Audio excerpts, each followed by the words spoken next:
Then God said to Noah and to his sons with him, I now establish my covenant with you and with your descendants after you, and with every living creature that was with you, the birds, the livestock, and all the wild animals, all those that came out the ark with you, every living creature on the earth.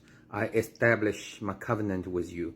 Never again will all life be cut off by the water of a flood. Never again will there be a flood to destroy the earth. In here, it's interesting. Then, kind of like a turn to Noah, a specific turn to Noah and his son with the covenant. And so my first question is, at the beginning, who he talked to? God blessed Noah and his son, and when he say, "Oh, well, but you must not eat meat or whatever with blood," those dilemma, right? At this moment, I recorded they are like actually there are three parties, right? There are three parties. One is God, one is remaining humans, third is what the other part of heaven. Those are fallen angels. They have they use earth as their like a castle or ground. So how they gonna survive? They gonna eat?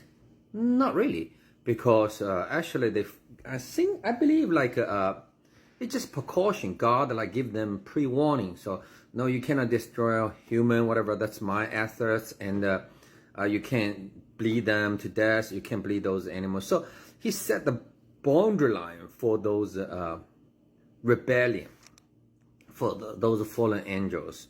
And there is nothing right or wrong, just different opinion, different way of approach. And obviously God failed the first time, but he still has power. So he basically reset everything and start the project again. But another party saying, hey, after 300,000 years, it doesn't work. You know what? Also, you wipe out our kids, our descendants, whatever. I'm not following you anymore. So we need to find different ways. And they do find the earth is more favored to them. And also, I think, based on I think like in following chapter talk about Lucifer was a walk around on the earth and challenge Job's the chapter. So I think they find a way to survive, and they don't need to really kill, because they don't make people bleeding, but they still can receive the energy or something they want. I think either the possessed, the tempting, whatever, it's really spiritual level things. So I think like that's the precaution, or that's the warning he set for the other group, for the fallen angel group. That's make more sense. And here, when God said, okay, I'm not killing you from the water, from the flood, no more flood, something. One thing I think is because he has to admit the limitation of water, and he cannot really control water, and the water, the beginning, the huge amount of water he already used. There is no other way to use water anymore. Even a little like a tsunami, something, but it can make a massive way to do it. So I read the quote to save the fish. I'm not using the water anymore, because you know what? The water doesn't work. So I'm not make the water anything harm to you, or the biggest. Don't worry about the flood things, because another thing is another party, ground, the earth. The earth, the ground is permanently built it. So eventually, also think about those mountains keep growing, right? And some go down, but a lot of mountains keep growing. So there is no way to like stop the earth within the battle, join the battle. So do you think a God like gonna fight two parts, fight the earth and fight the fallen angel? No, you're gonna like find some way to find. I think it's a peaceful treaty at this moment. No, I'm not using water, because you know what? It doesn't work. And hey, you guys can make a bleeding, right? Well, they have other way to survive. But anyway, at least make a peace treaty between each other. So that's what I thought.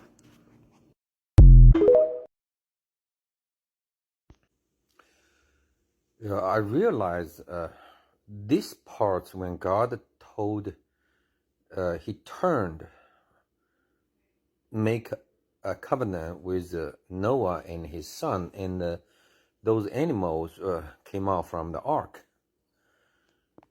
I sense it's not just a covenant between Noah and his son or animals.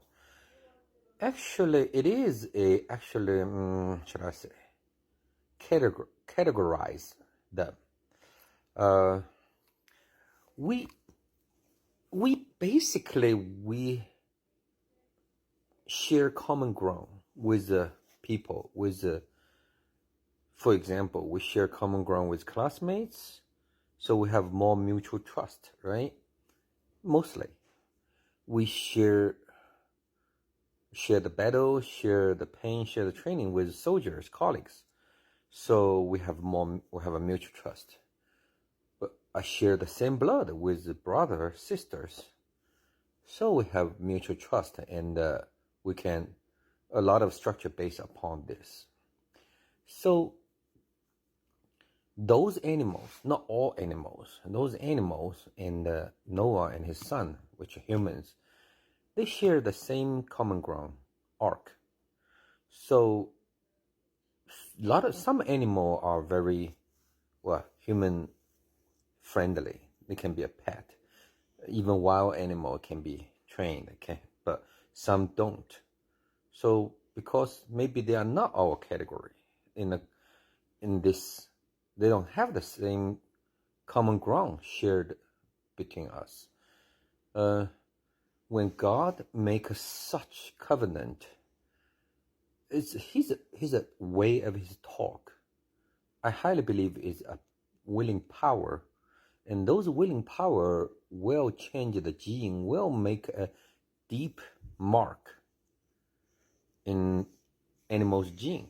So for Noah, his sons, they shared common ground with the father and with the blood, all those things. And even in later, their descendant, because that's the promise for God's, for their children's descendant, right? So those descendants, right now, just you, me, somebody else, whatever, and even our skin color different, language different, but mostly we still share the common ground, and we can build mutual understanding. And we, unless really extreme situation, otherwise human definitely we were against wild animal together. We do have internal civil war, fighting, whatever, but if there is some outsider comes, mostly human will get together. So because we share the common ground, that's my understanding. Also, I think when God claimed this is, he's telling, not only tell Noah and his son and the animals, he made a declaration to fallen angel, Lucifer, and into the earth, the abyss. He made a claim, hey, they are my man. They are under my set, because the common ground, I created them. I made an ark. So that's basically under me.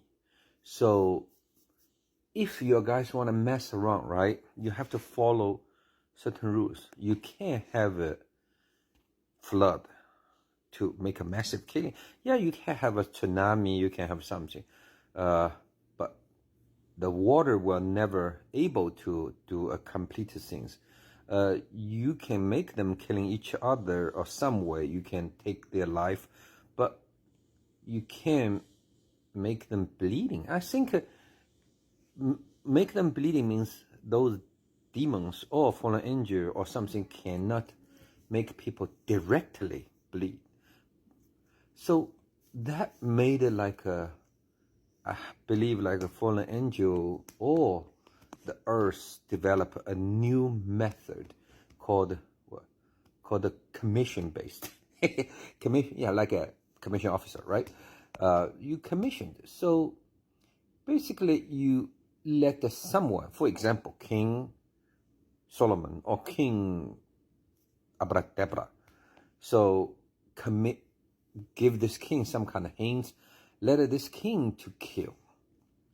So, well, my hands clean, but all things go to the king.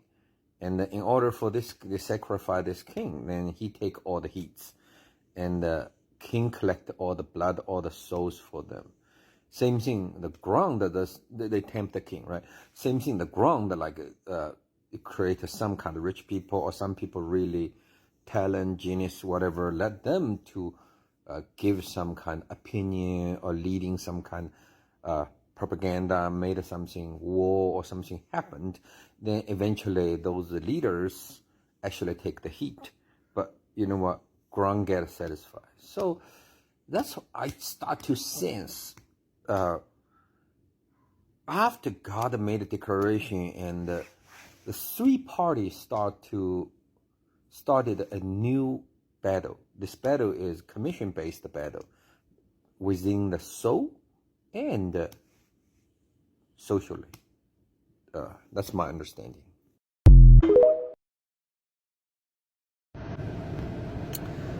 And God said, "This is the sign of the covenant I am making between me and you and every living creature with you, a covenant for all generations to come. I have set my rainbow in the clouds, and it will be the sign of the covenant between me and the earth. Whenever I bring clouds over the earth and the rainbow appears in the clouds, I will remember my covenant between me and you and all living creatures of every kind. Never again will the water become a flood to destroy all life. Whenever the rainbow appears in the clouds, I will see it and remember the everlasting covenant between God and all living creature of every kind on the earth."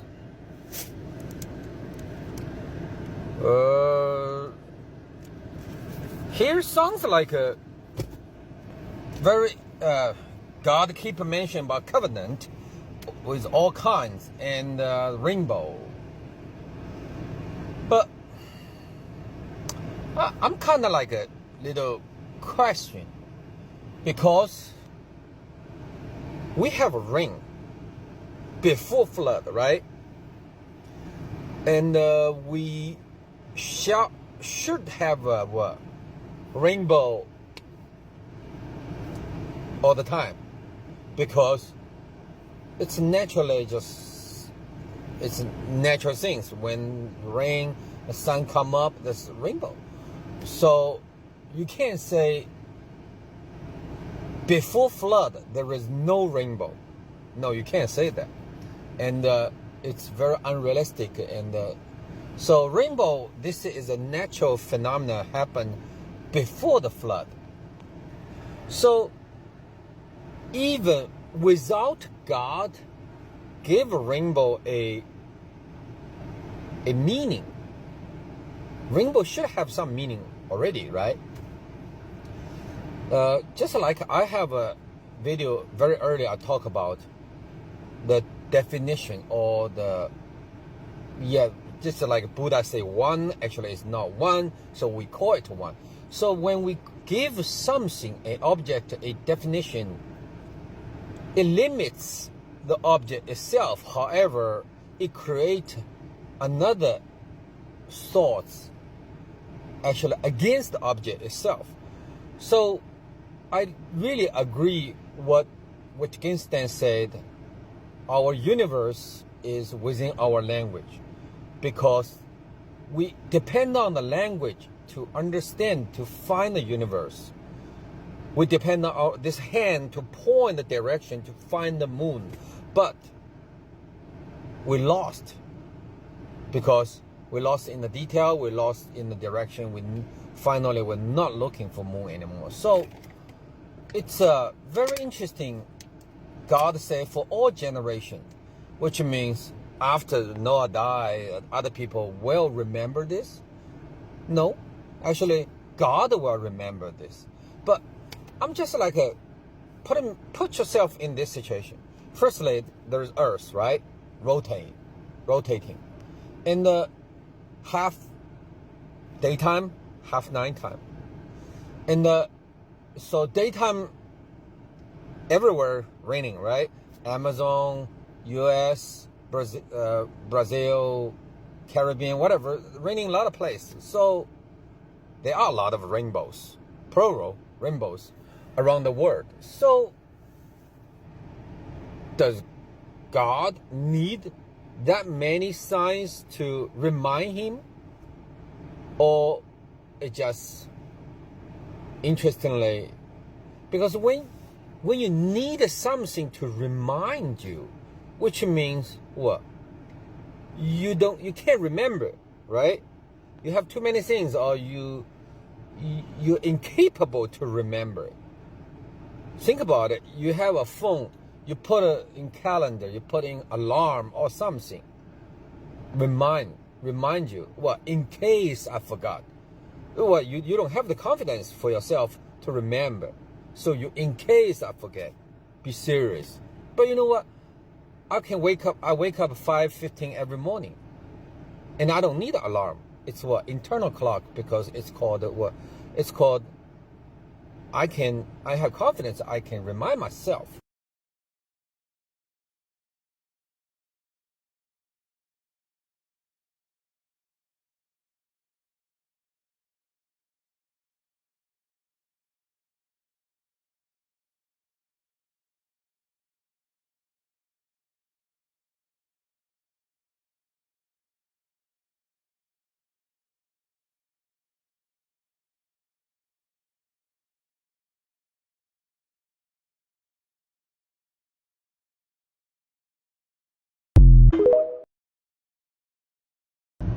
Yeah, our human brain designed not for remember things. Our human brain designed actually for forgetting things. We only use 10% of our brain, right? Do we really need the 90% of the rest of the brain? For what? I don't know. Even right now, those brain cells feels like a vacant. Or do we really need that big buffer zone? Kind of like the 90% is for buffer. So when God said, okay, you pass the covenant to generations, how many generations can we remember? Can you recall 20 years ago something? Can you recall even 1 year ago what you did? Most people, it's very hard to remember. Even there is a big, for example, big like a meeting, big jargon, big like a celebration, whatever. You can only roughly remember the scenario, but not the words, right? So in here, God used the simple, because rainbow is a symbol, symbolize things, and it's very beautiful. It's bright. It's over there, high, tall, whatever people can see. So it's kind of big symbol. That's the reason church use a huge cross or temple or something. They build up the way kind of big and beautiful, or attract people's side. They try to present some kind of symbols. I just right here, I still kind of feel really weird. Why? Because first, how could Noah and his son pass this to next generation. I never see written things. So they use what? Words, talking, right? So they remember this. So they talking to the next generation, say God said this. Then next generation, God said this. Next generation, God said this. But question like this. Firstly, it's I don't know if you did this kind of game before. You're passing the message. You pass to the one behind you. For example, if you say reconnaissance sucks, right? The next one may remember the one called reconnaissance sucks. You change it to suck, right? Maybe the next one change it to reconnaissance suck. So the more you passing, the message will twist more. Just like the language, the letter, same thing. Human early time, the Sumer language. Then after that, Hebrew. Then after that, Latin. Then after that, Germany, English, Hispanic, whatever, those things. And the character, people adding one, adding two, or they invert or reverse the character.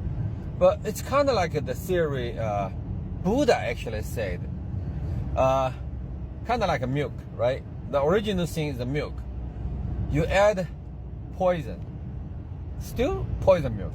You add water, there is still milk in there. So you keep adding dilute things, dilute the milk. Then right now we have is a skim milk, I guess. As like so, but we still can trace back there is milk and try to gain something from those milk. My biggest concern is why God give this covenant even to animals, because what make animal really benefit from this covenant? Think about it, because does the animal can pass this information to the next one, or this is actually a what should I say? A self exam, or try to make a I think probably the way of a God try to apology. Because think about it, when God look at the earth, 300,000 years development, doesn't disregard those sons of God, how evil, disregard people's violence, corruption, or greedy, whatever. But the earth was beautiful, trees, animal, happy. But when the big flood comes, put yourself, if you have the big flood, you drown, right? Before you die, what are you gonna do? You curse. You curse. You blow your last breath. Fuck. You say F, right? So that's a lot of life creature will have the same things. Very strong mind in their strong mind. So this time when God talked to Noah, the whole earth, he can see dead animal, decomposed, stinky, and full of a curse. And the earth actually is really bad at this moment. So all he can do is, I give you guys a little cherish, make a little self apology. So I'm not doing it again, okay? I promise I'm not doing it again. It's so bad. And also, why he select the rainbow?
This three sentence I highly sensed God's blessing, or should I say, He changed our living methods to the recent internal driven forces. One is eat, one is sex. In China, Confucius, he said, food, eat, right, and sex. Or some people explain as a lust.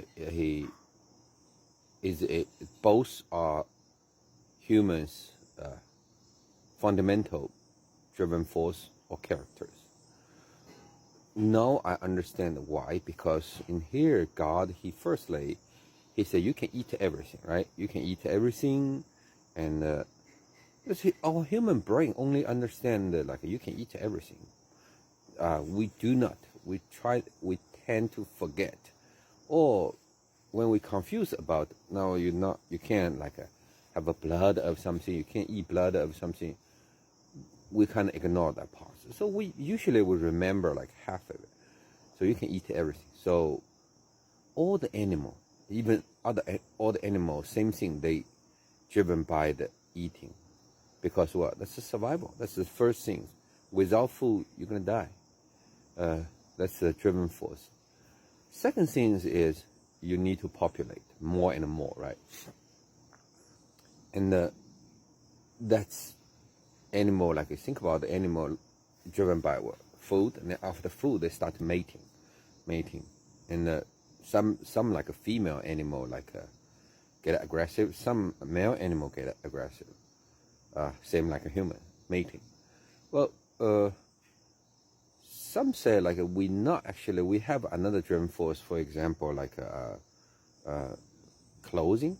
No, clothing is the same thing based on the sex. The reason is animal make them more colorful, more well knitted, like a fur to attract the opposite sex. To what? To show, because you have a good nutrition, you eat good, you live good, you're happy, you are in good condition, then you can have good fur, right? So same thing, the same concept reflect to the clothing. If someone show up in front of you who dress nice, even with a brand name, whatever, your logic directly say, okay, this guy has money, has taste, or has some sufficient to dress. But you forgot he actually inside he's so skinny or so pale, whatever. Some people convert the eating money to that part. So it's just the same concept.